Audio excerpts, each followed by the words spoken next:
জালমুড়ি খাব মন গৈছে। এয়া জালমুড়ি বনাই গোটা আলু এতিয়া বইল হ'বলৈ দিম। আলু চিটি মাৰালৈ চাহ একাপ খাই লওঁ আৰু চাহ খোৱা হোৱা মতে চিটিও মাৰি দিব। জালমুড়ি বনাব বস্তুখিনি ৰেডি কৰি দিলোঁ। এয়া আলু দুটা লৈছোঁ, জলকীয়া, ধনিয়া, পিঁয়াজ, তাৰপিছত তেতেলী টেঙা 2 পিচ তিয়াই থৈ দিছিলোঁ, চানা লৈছোঁ আৰু মোৰ বাচনটো সৰু হোৱাৰ কাৰণে মই বাতি এটা লৈ ল'লোঁ।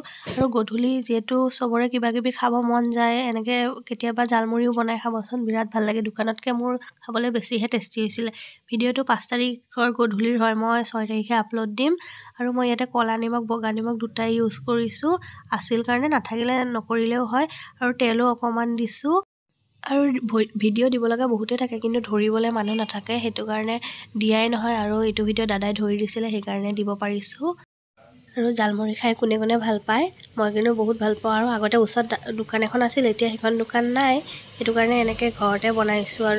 আৰু ঘৰত বনালে মই বেছিহে খাই ভাল পাইছোঁ দোকানতকৈ।